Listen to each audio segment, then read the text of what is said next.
Good evening, everyone. Welcome to the News Today edition of 15th of April. My name is Anuj, and I will be taking today's session. In today's session, we will be discussing 5 main news and 8 quick update and 1 place in news. In the first main news, we will be learning about the new constitutional amendment bill to change the composition of Lok Sabha. Then we will be learning about the rising geo-economic uncertainties, that is, deepening India's middle class vulnerabilities. Then, in the third main news, we will be discussing about the economic impact of West Asia's conflict on India. Then, in the fourth main news, we will be learning about the need for the universal social protection that have been reported by ILO. Then in the last main news, we will be considering and learning about the ethics of sports genomic program to map the DNA of talented athletes by Gujarat. Then we will be briefly discussing 8 quick update and 1 place in news in between, that is Sudan.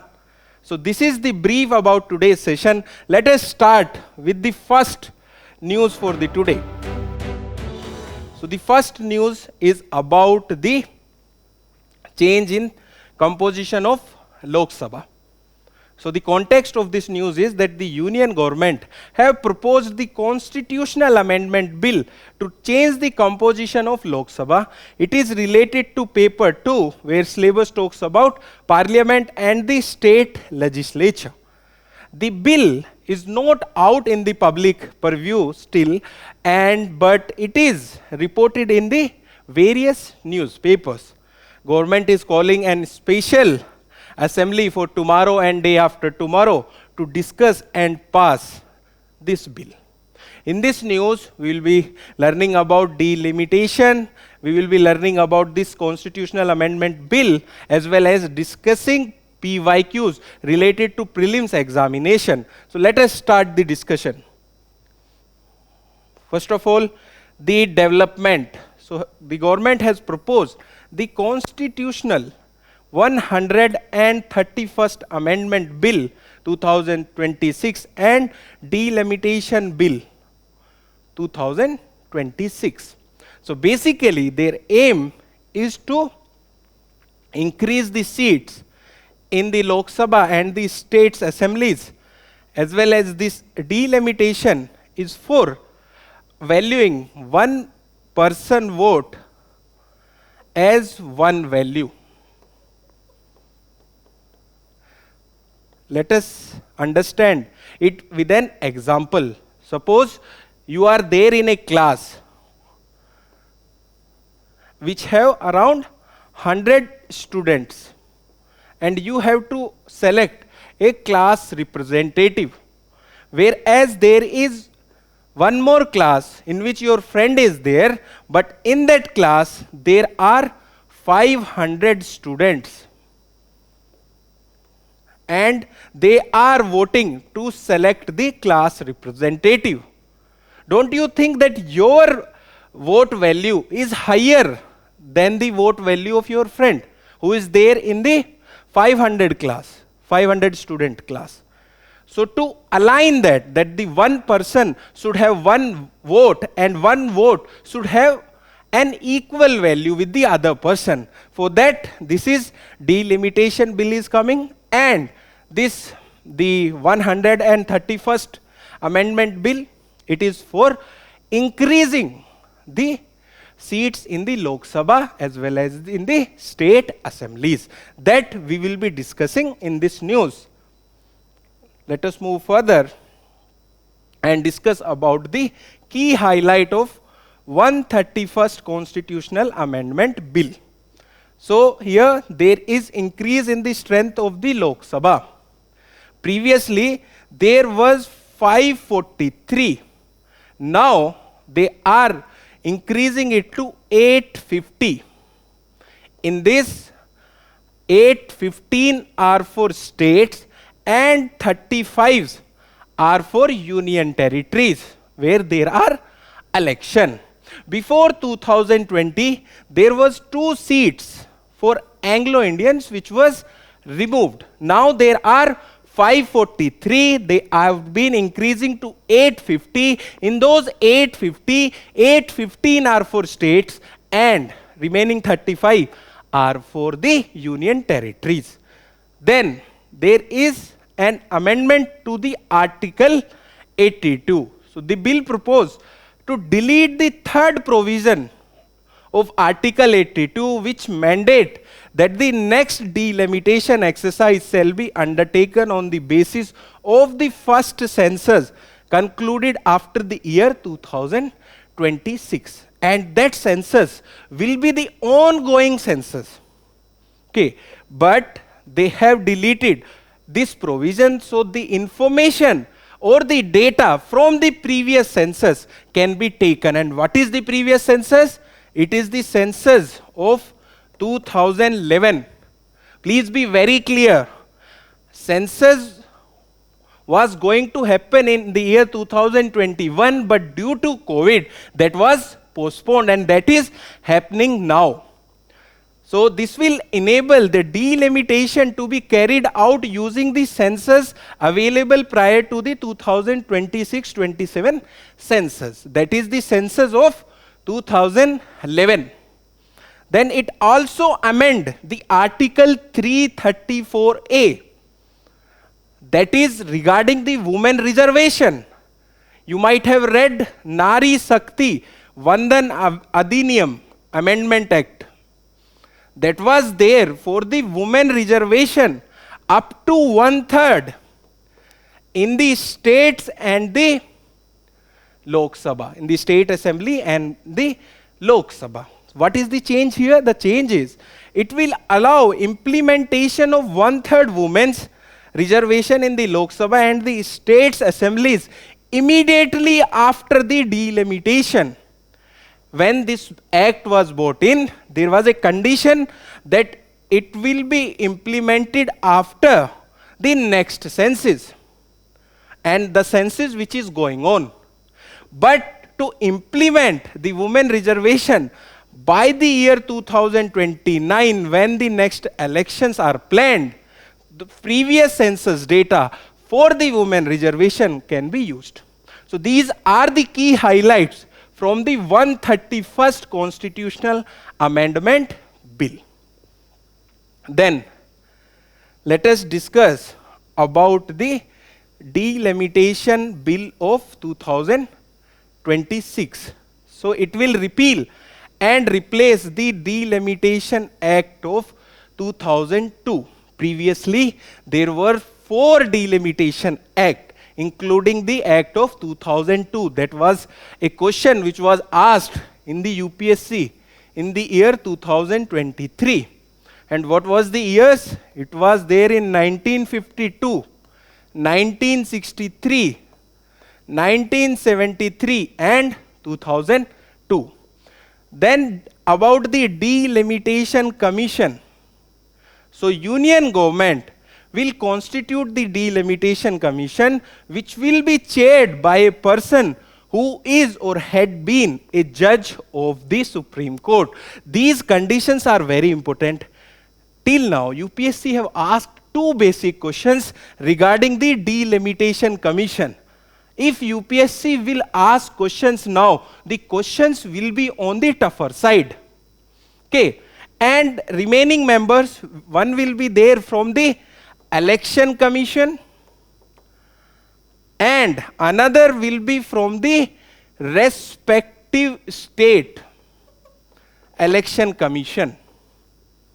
Then there will be 10 more members, 5 from the Lok Sabha and 5 from the state assemblies, which will be nominated by the respective speakers. Okay, but they won't have the voting powers.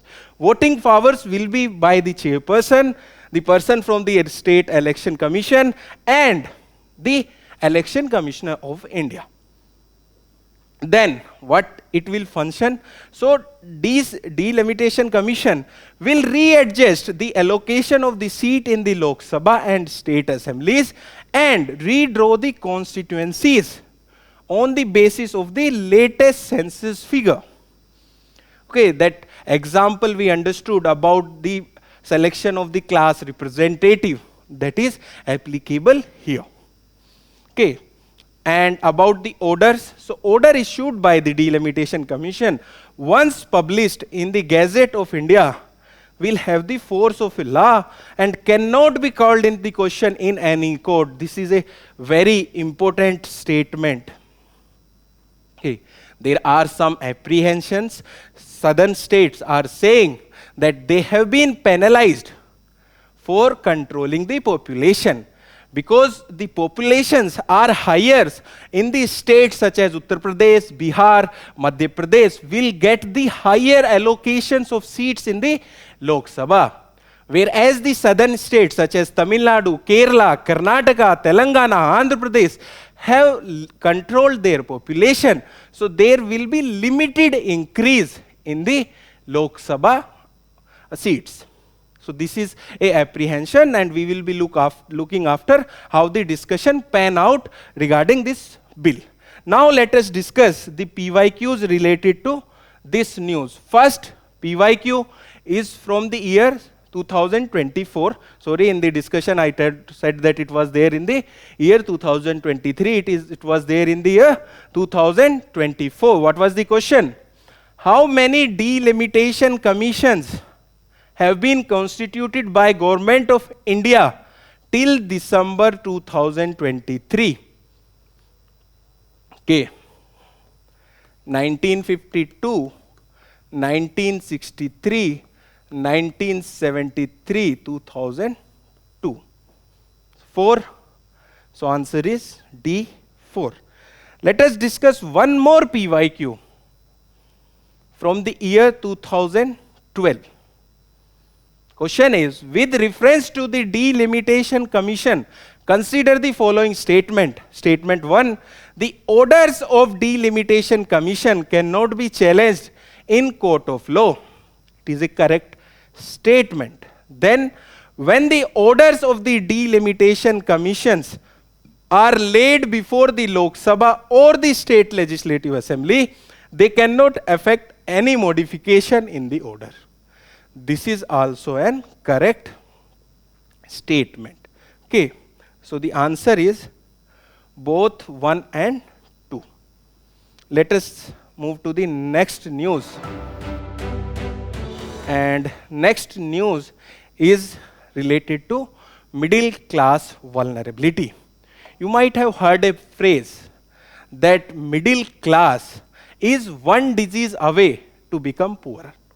So according to various reports, they are showing that middle class are becoming more vulnerable. That we will be discussing in this news, and the context is that the rising geo-economic uncertainty is deepening India's middle class vulnerability. And in this paper, middle class is considered from 5 lakhs to 30 lakhs. It is related to paper 2, where syllabus talks about issues related to poverty and hunger. Let us discuss this news.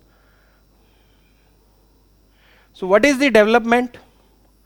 So development is about a paradox. And what is that paradox? That GDP of India is growing, but middle class crisis have threatened the demand, stability, and India's demographic dividend, as it drives nearly 60% of the domestic consumption. So on the one hand, there is GDP growth, whereas on the other hand, there is crisis in the middle class. So basically, this report talks about the poverty line. What is the basis of poverty line of the World Bank? It is $3 at PPP. What is PPP? It is purchasing power parity. So the value of $1 in India will be higher than the value of $1 in the USA. For example, suppose I am going to buy milk. Okay, milk is around 50 rupees kg in India. So by $1, I can get 2 kgs or 2 liters of milk. But in USA, it will be less. I can buy only around 500 grams or 1 kg.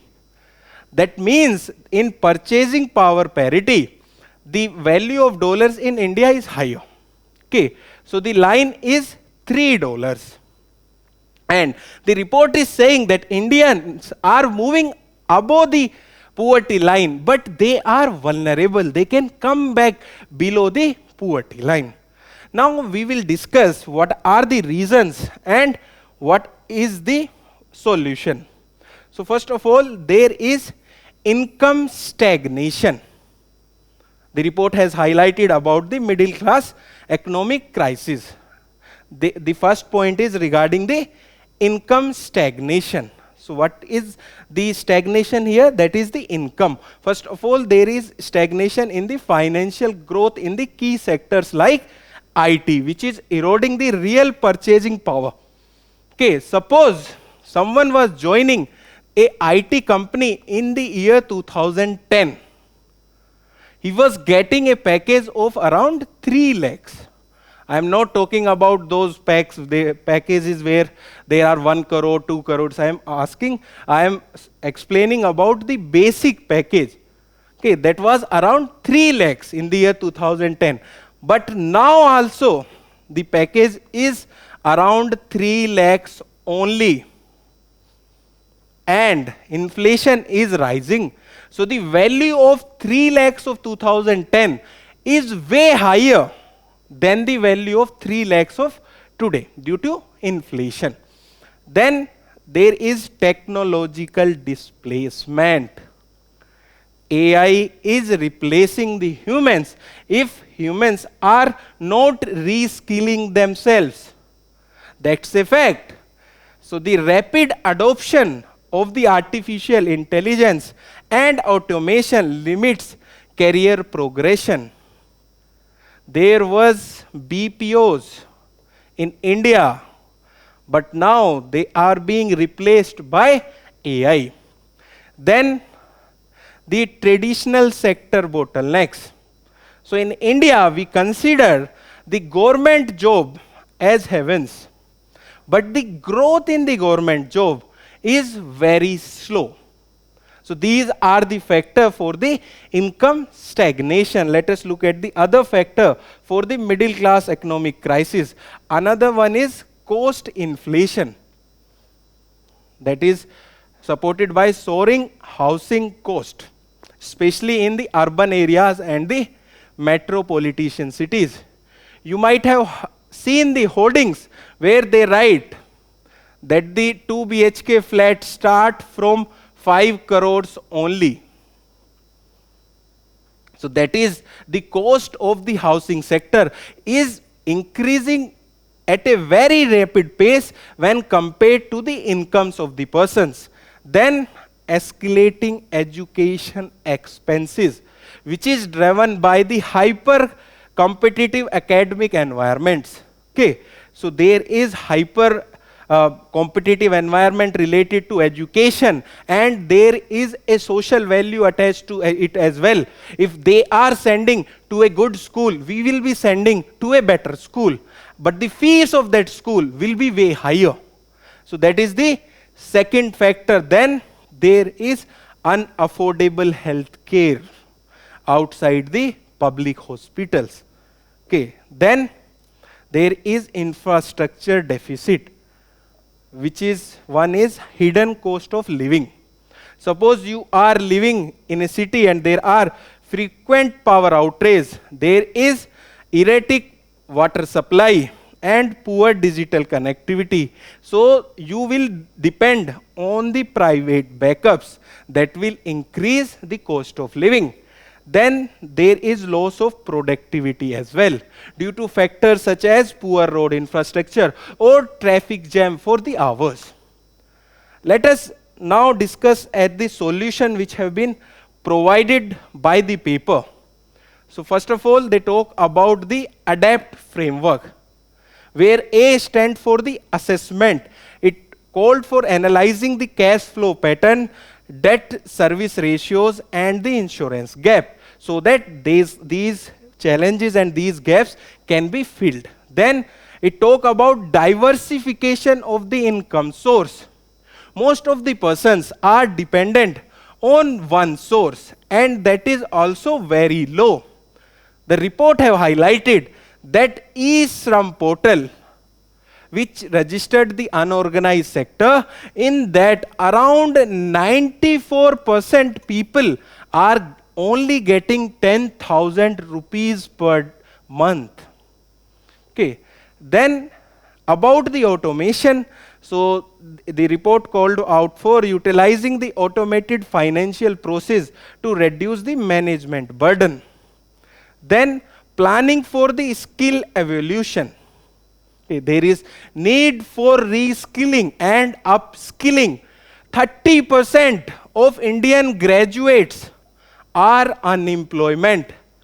Around 1 in 3 employed person is educated person is unemployed.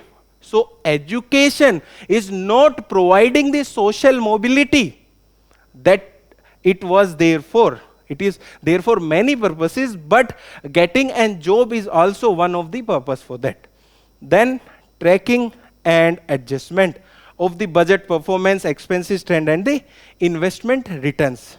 It basically mean that how effective is the budget allocation.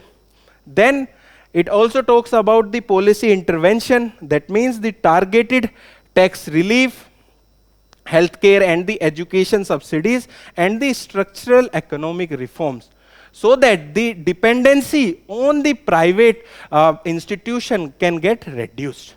Okay, now let us look at the PYQs related to this news. First of all, the question is from 2019. It is a easy question. Okay, so in a given year in India, official poverty line are higher in some state than in the others because. So poverty line, let us suppose for Maharashtra and Haryana is higher when compared to state like Uttar Pradesh and Bihar. What is the reason for that? Because price levels vary from states to states. That is the answer. Now let us look at one more PYQ. We are mostly discussing PYQ related to prelims examination.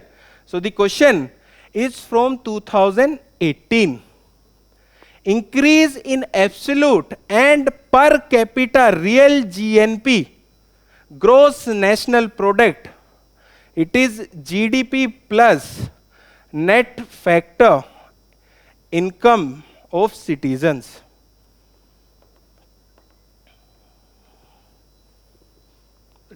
Cannot a higher level of economic development. So the answer for this is, if you think logically, will be poverty and the unemployment increase. So if there is increase in poverty and unemployment, the absolute and per capita real GNP cannot a higher level of economic development.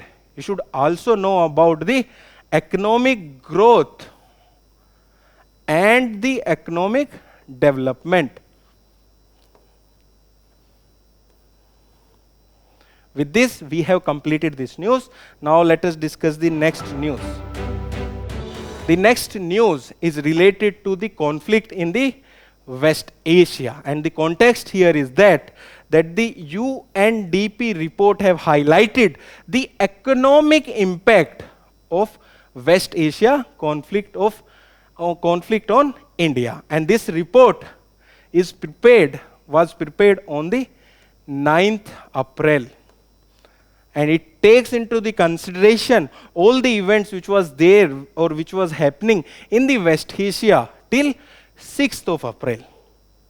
As the situation in the West Asia is changing day by day, so it is very difficult to predict and analyze the future condition of the West Asia and their impact on the other parts of the world. It is related to paper 2, where syllabus talks about effect of policies and politics of developed and developing countries on India's interest. It is also related to paper 3, the economic development. Okay, let us discuss this news. So we have already discussed the context. Let us discuss the development. So the name of the report, which have been released by UNDP. It is titled The Military Escalation in the Middle East, Human Development Impact Across Asia and the Pacific, and that have noted that the South Asia bears the largest absolute and the relative economic losses. Okay, here the context is about the trade which is taking place from that region. You might have been hearing about the Strait of Hormuz, through which a large trade takes place, and due to which the focus on the global choke points is also there. So please learn about the global choke points as well, because in UPSC map based questions are coming. You should know about Panama Canal, you should know about the Malacca Strait, Turkey Strait, Strait of Gibraltar. So you should know about these choke points and their location and which seas or which land areas they are connecting. Let us discuss this news. So first of all, what will be the impact of conflict on India? First of all, about the human development. So the report I have highlighted that the crisis could push nearly 2.5 million Indians into the poverty. Okay. And it have also talked about the HDI. So there will be a loss of around 3 to 4 months in HDI, whereas countries such as Iran will have a loss of around 1.5 years of the growth of HDI, Human Development Index. Secondly, about the energy and finance. So rising gas and the crude prices have led to weakening of Indian rupee. How these things are connecting? So basically, the value of rupee depends on its demand. When the import cost will be increasing, the demand for the dollars will be increasing. That will decrease the value of Indian rupee. Okay. And India gets over 40% of its oil import and 90% of all LPG import from the West Asia. You might have heard about the issues and the protest in Noida that was related to low wages, and one of the factor was rising price of the gas cylinders. Then trade and the health. So disruptions such as the stranded air cargo threatens around 48 billion non-oil export to the West Asia. So around India import around 14% export, around 14% to West Asia and import around 20% from the West Asia. Why the import percentage is higher? It is high because of the Indian dependency on the crude oil import. Then about the agriculture and the food safety. So West Asia supplies around 45% of the Indian fertilizers import, and a prolonged disruption threatens the vital upcoming Kharif season. Okay, you might be knowing that we are dependent on the monsoon for sowing of the crops. So this season will start in June, and at that time we will require fertilizers, but we are dependent of around 45% for fertilizers from this region. So that will impact the availability of the fertilizers as well in India. Then there will be impact on labor and remittances. So this area account for 38 to 40% of the inward remittances which will be impacted. The country which sent the largest remittance to India is USA. But when we talk about region wise, it is the West Asia. Okay, let us move further and discuss about the policy priorities to build the long-term resilience. Okay, think India as a family.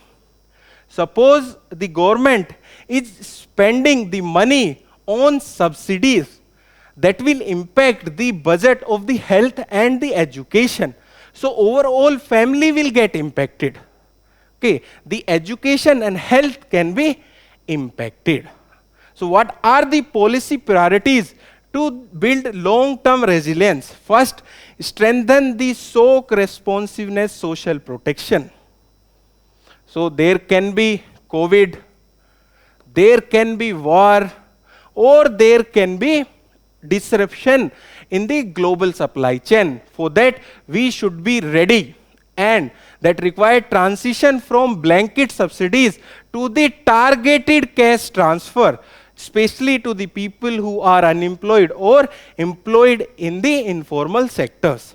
Then protect livelihood and the MSME's resilience. Okay, MSMEs plays a very important role in development of India. That's why there is requirement to provide concessional credit as well as guarantee mechanism as well, so that they can get the credit to their growth. Then reduce the structural exposure related to the imports. For that, we have to build and invest in renewable energy. We have to diversify our input sources and strengthen the domestic food systems. Lastly, there is need for deepen the regional cooperation. So there can be joint approaches to energy and food security. Okay, so these are some policy priorities to build the long-term resilience. Now let us discuss the PYQs related to this news. So first PYQ is from the year 2015. The question is, which one of the following countries of the Southwest Asia does not open out to the Mediterranean Sea? That's why whenever you are reading the conflict zone, please look at the map. I also supported it with the global choke points. You should know about their locations, because questions are coming in the prelims examination. Answer for this question is B, that is Jordan.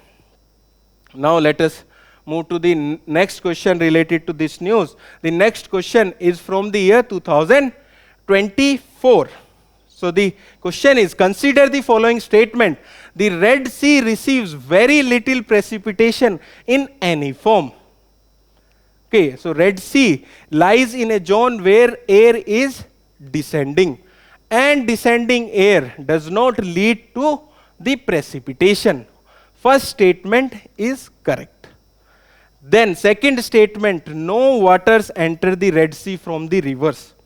This statement was little bit controversial because UPSC did not clarify about major or the minor river. But in the key, the answer was that both the statement 1 and 2 are correct. With this, we have completed this news. Now let us discuss the next news. The next news is related to need for universal social protection that have been reported by International Labour Organization. In this news, we will be learning about the universal social protection and why it is required. It is related to GS paper 2, which talks about issues related to development and management of social sector. Let us start the discussion of this news. First of all, the development. So what is the name of the report? The name of the report is Universal Social Protection in Changing Labor Market, Protecting Workers in All Type of Employment. That is the name of the report, and it have been released by International Labour Organization, ILO. And it calls for a strong protection system for all type of workers. So, how social protection or social security is defined? basically the security provided by the society. Here the society also include the government. So how does ILO define it? ILO define that social protection as the set of policies and programs designed to prevent and reduce the poverty and vulnerability across the person life cycle, that include childhood, that include old age, that include the maternity time, that include when someone is unemployed, that include when someone is disabled. That was about the social security and social protection. Now let us move further and understand about why social protection is needed. First of all, it prevents the poverty and establish a dependable system that reduces the vulnerability. For example, the subsidized food grains under the PDS system of India. So the persons will not be vulnerable to the food prices. Second, build resilience to the crisis. Crises such as climate change, which is taking place, technological shift, we are shifting towards automation, AI, and demographic change as well. So for example, Pradhan Mantri Fasal Bima Yojana. It is to provide insurance to the crops. Thirdly, there should be an economic stability, and it has supported that globally social security contributions account for around 18.8% of the total taxation in the year 2019. Here the figure is up at the global level. Then reduce the gender inequalities. For that there is requirement of well-designed gender responsive social protection system, and it is supported by an example of Pradhan Mantri Matru Vandana Yojana. In that, money is provided so that there is no economic loss to the mothers when they give birth to the child. Now let us move further and discuss about the way forward that is suggested by the ILO in this report. First of all, they talk about guaranteeing the universal access towards ensuring the comprehensive benefit for all the workers. And here all the workers include the temporary workers, the casual workers, and the other workers. Then combined scheme for universal coverage. So if you are contributing or government is contributing, that should be combined towards the universal coverage.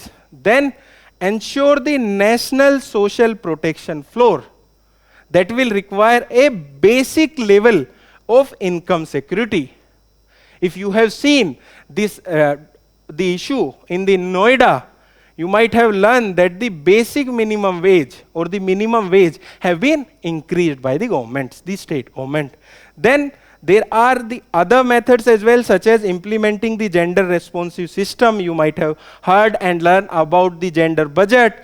Then promoting the policies coherence, so that the various policies which are there should be coherent and should be towards the development. Okay, with this we have completed this news. Now let us discuss the PYQ which are related to this news. First PYQ is not directly related, but it is related to ILO. It will help you analyze what type of questions are coming from such type of bodies. The question is, International Labour Organization Convention 138 and 182 are related to. At that time it was there in the news, and the answer for this is A, child labor.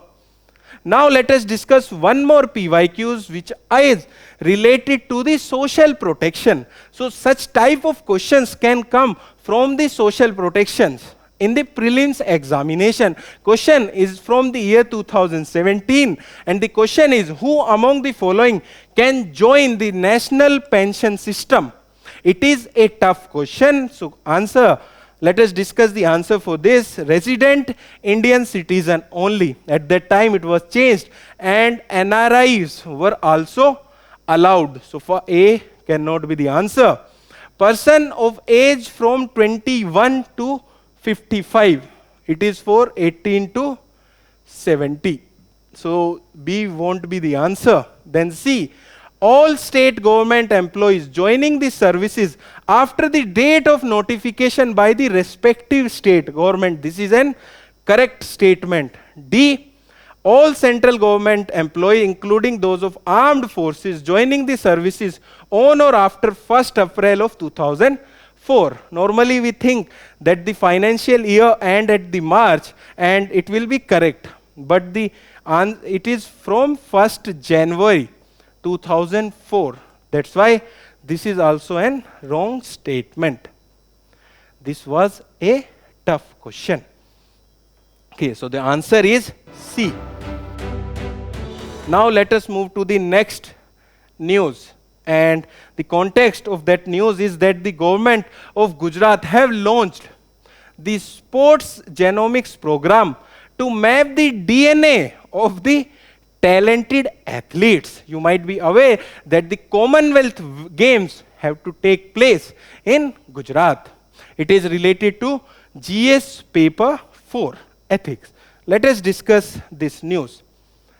So the development, we have already discussed the context. The development is that the program aims to create a Gujarat athlete genome database integrating genotype, physiological and the performance data before the Commonwealth Game of 2030. Okay, let us understand this. So basically, your body is made up of cells, and cells are made up of genes. Genes are made up of DNA. DNA have A, T, C, G. Okay, so here they are learning about the complete sequencing of your DNA, that is known as genome sequencing. So when cell interact with other cells, that lead to tissues. When tissues interact with other tissues, that leads to organs. And when organs interact with other organs, that lead to organisms, that is us. So basically they are knowing about the organisms, how they perform, how they function based on the data from their DNA. That is genome sequencing. Let us discuss this news from the ethical perspective. So what are the benefits of the sports genomics? This is not the first time the persons or the humans are trying about the sports genomics. Okay. So first benefit, it helps in early talent identification. So it helps detect the genetic trait linked to speed, endurance, strength and overall athletic potential at an early stage. You might have noticed that most of the marathon winners are from the country, that is Kenya. So you can analyze that DNA also have a role in performance, although you cannot deny that the hard work is required. We cannot deny about the hard work and the input given by a athlete to win. But DNA also plays a role. So as per a study of 2023, genetic factors contribute as much as 66% to the athletic performance. Then what are the other benefits? It helps and identify the injury so that those injuries can be prevented. Then it helps in personalized training. Okay, this person have a high endurance. Let us work on his speed or her speed. Then better rehabilitation and performance optimization. So they will analyze till how much level he or she can achieve. That will help in performance optimization. Let us discuss the ethical factors or ethical angles involved here. So what are the ethical issues of the sports genomics? First of all, genetic discrimination. So athlete will may be selected or excluding, which will be creating a systematically disadvantaged genetic underclass of the athletics. Suppose I am interested in running, although I don't look like, but suppose I am interested in running and I put all the hard works, but my genes are not supporting that I can become a good runner. So on the basis of that, I can be neglected. That is the first disadvantage or the ethical issue. Second, privacy and the data protection. So genetic data of a person is highly sensitive and that can be misutilized. Then about the athlete welfare. So it can affect the physical and the mental well-being of athlete through commercial exploitation. So they can be specific targeted advertisement, so that you are weak in this, so you take those supplements. Such type of targeted commercial exploitation can take place. Then about the sports development. So there will be designer athletes and artificial performance improvement, which can diminish the focus on the developing the sports infrastructure. So these are some ethical issues of the sports genomics. With this, we have completed this news as well as all the main news for today. Now let us discuss the place in news for today. And the place in news for today is Sudan. And the context is that according to a report of UN Women, sexual violence against the women have quadrupled in 3 years during the ongoing conflict in Sudan. So this sexual exploitation is very high in this conflict. In this news, we will be learning about the Sudan. Okay, let us please think about a question, which is the newest country in the world. Okay, please search it. Newest country in the world. Now let us discuss the features. So basically it is the third largest country in Africa after Algeria and the Democratic Republic of Congo. And what are the neighboring and the bordering countries to it? You can see the map. One is Egypt, which is there in the north. Then Libya, it is here. Then the Central African Republic, okay, Central African Republic, and South Sudan, it is there in south. Then Ethiopia, it is there here, and Eritrea. These are its bordering countries, and it also shares border with Red Sea. I hope you can see the map. It also shares border with the Red Sea. Okay, and important regions include the Darfur region. It was also there in the news due to the conflict. Abyei, it is there in the southern parts, and Kordofan.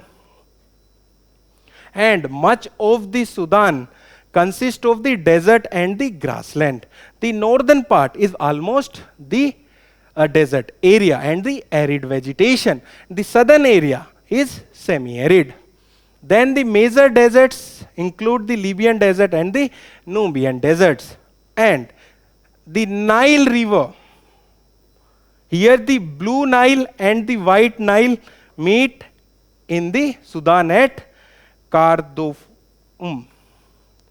And Nile River is the longest river in the world. It is the longest river in the world. Okay. With this, we have completed the place in news. Now let us discuss the quick update. The first quick update today is related to quantum computing. The context here is that the India's first quantum computing testing facility has been launched in SRM University, Amravati, Andhra Pradesh on the World Quantum Day. World Quantum Day was on 14th April. So in this news, we will be covering about the quantum computing. So it is an emerging field of computer science that uses the properties of quantum mechanics to solve the problem beyond the reach of the classical computers. Classical computers are the computers which are used by you and me. So basically, it uses two properties. One is entanglement and another one is superimposition. So in entanglement, one qubit will be related to other qubit that can be far, far away, and if you disturb one qubit, another will be automatically disturbed. Then superimposition, so that means that the qubit can be present at various places at a same time. These are some of the properties related to quantum computing. So quantum computer uses quantum bits or qubits and linear combination of 0 or 1 similar to the bit sequence of 0, 1 in today's digital computers. Let us move to the next quick update. The next quick update is related to the Amazon rainforest. The context here is that according to a recent study, back-to-back Amazon droughts have altered the ecological functioning of the Amazon rainforest. The context is not that important. In this news, we will be learning about the Amazon rainforest. Basically, these are the world's largest rainforests that are located in the South America, in the Amazon River Basin. And Amazon River Basin is the largest river basin in the world. In the last to last news, we have learned about the longest, and this is the largest. It spans across Brazil, Bolivia, Peru, Ecuador, Colombia, Venezuela, Guyana, Suriname, and French Guiana, that is an overseas territory of the France. Here we are discussing about the Amazon rainforest, and it is often called as the lungs of the earth. What is known as the kidneys of the earth?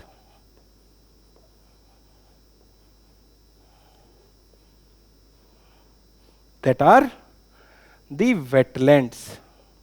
Okay, wetlands are known as the kidneys of the earth. And why they are known as lungs of the earth? Because it is the most biological diverse place on earth that hold around 10% of the all known plants and the animal species that helps in purifying the air. Okay. Now let us move to the next quick update. The next quick update is about the Panna Tiger Reserve.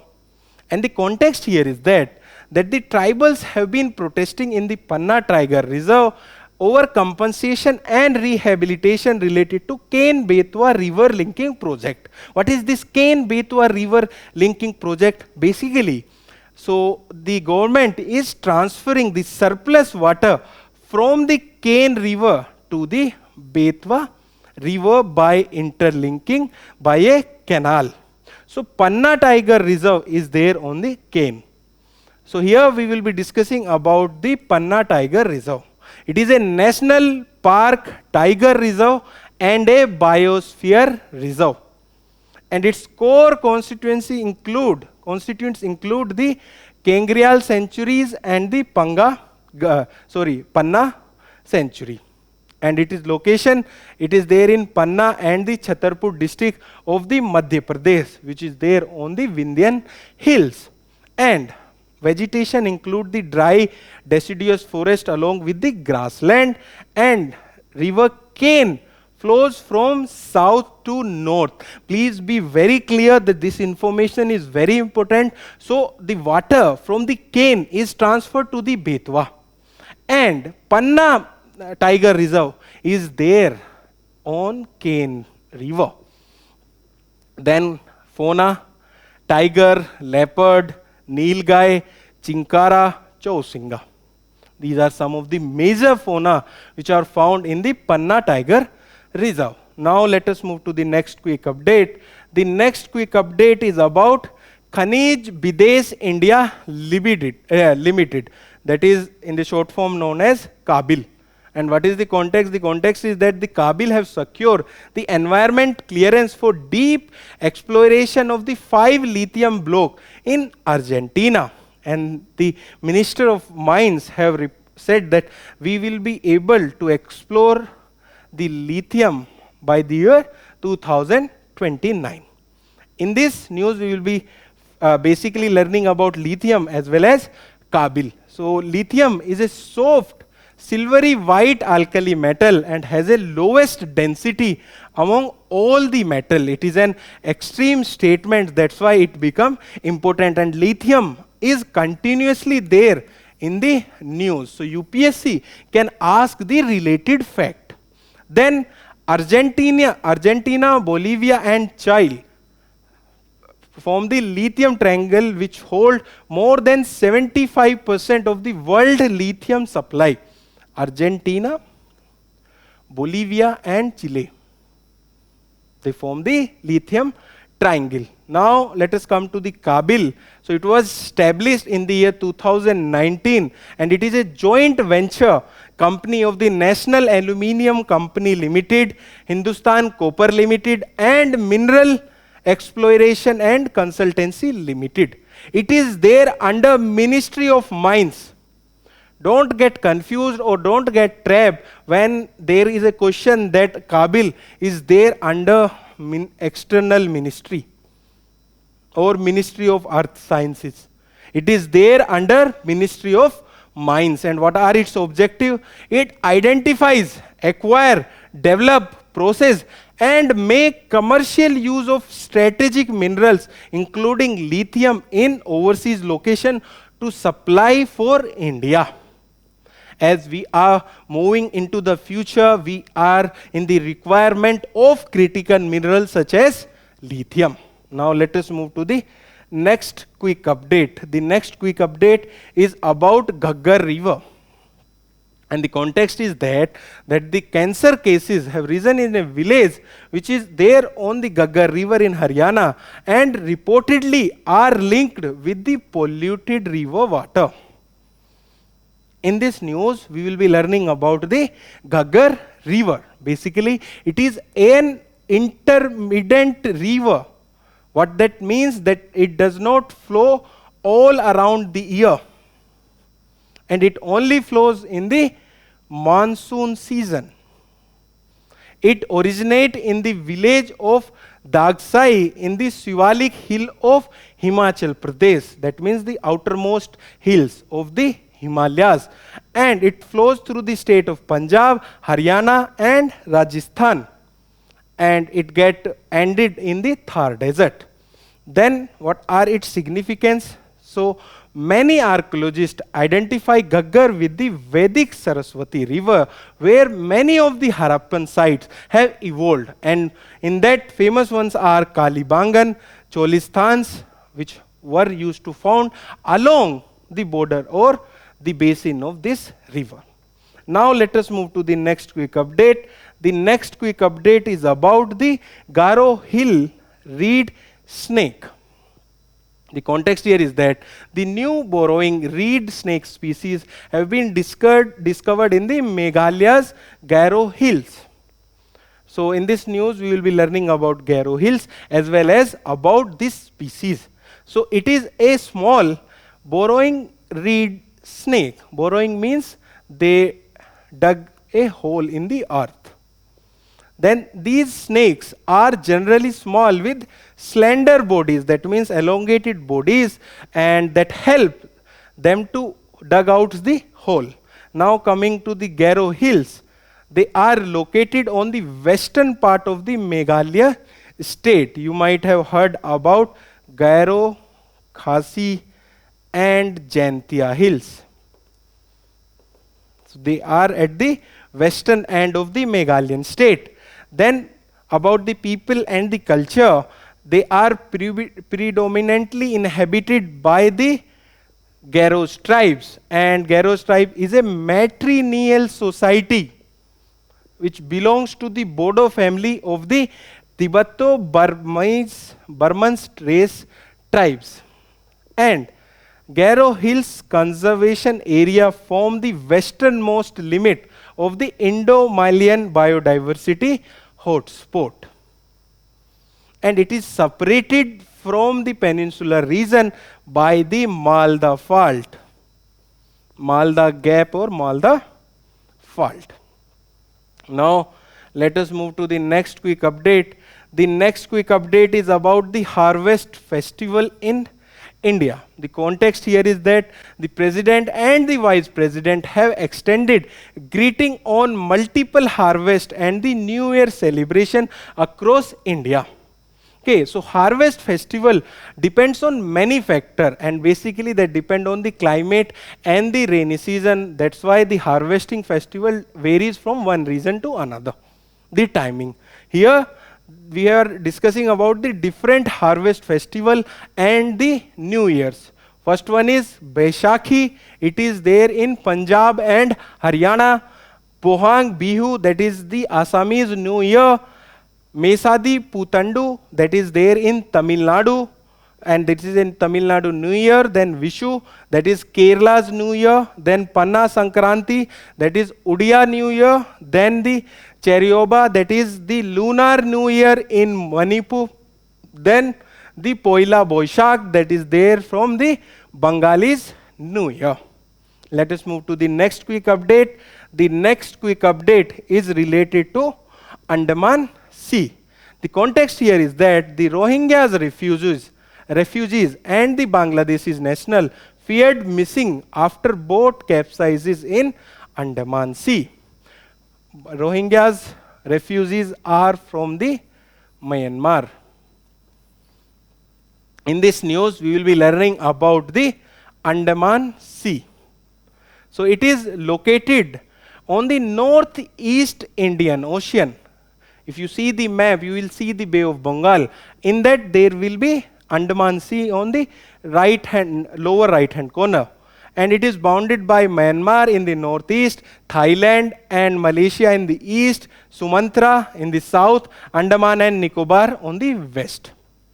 Okay. And its economic significance, it is important for fisheries, limited minerals that include the tin deposit, and port, that is Yangon port of Myanmar.